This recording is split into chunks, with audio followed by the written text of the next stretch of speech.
In this video, we will be decommissioning this 2.5 ton Goodman heat pump. It is not functioning well, so that's why it's being removed. But today we don't have the new unit, so we can't put that into place. The only outlet out here doesn't have any power to it, so we have to use this power adapter cord to power the recovery machine. I'll not make that mistake again and disconnect the low voltage wires. R and Y have been disconnected, so now I can turn this on. I'll disconnect the low voltage wires now. We can't touch the high voltage while it's recovering since we disconnected on. We finished recovering the refrigerant. Meanwhile, we disconnected the low voltage. Now I'll take the old wires off. Never ever trust a disconnect switch.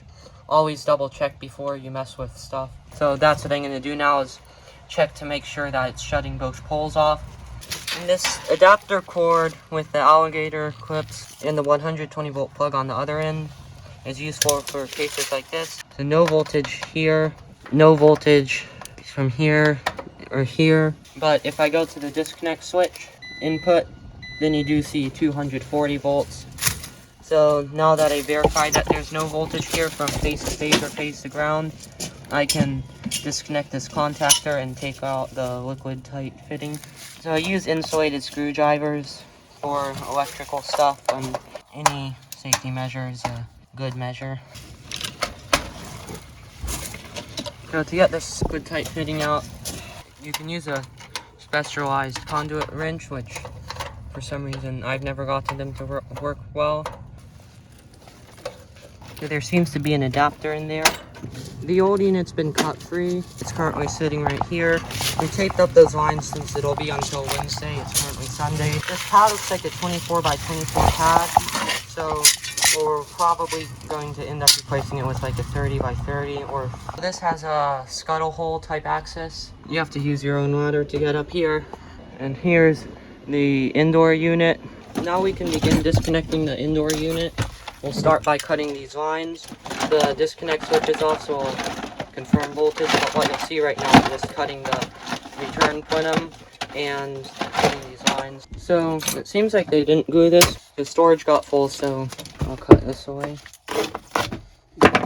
Doesn't seem like there are any screws along here, but I do see some screws on top. There's a little bulge like right here.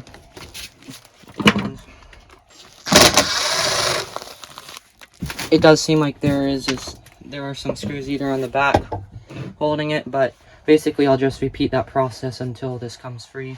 So we got the return plenum disconnected.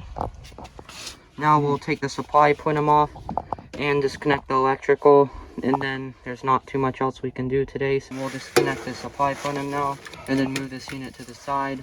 So this screw here holding the plenum to this unit took a very long time because it was put in too straight, so we couldn't get the bit on it. And then eventually just used a flathead and pushed it away, and then it pulled it out of the hole.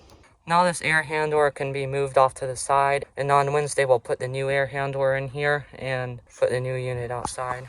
So the air handler has been moved. There's concerns with the heat strips not coming on, so we're going to test if it's the thermostat or the thermostat wire that's bad. G has jumped to W because we know the G wire is good. And now we'll test that thermostat.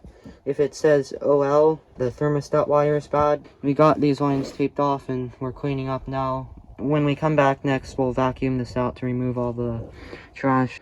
And always leave it looking better than you found it. That's one of the rules I go by. Here's my meter.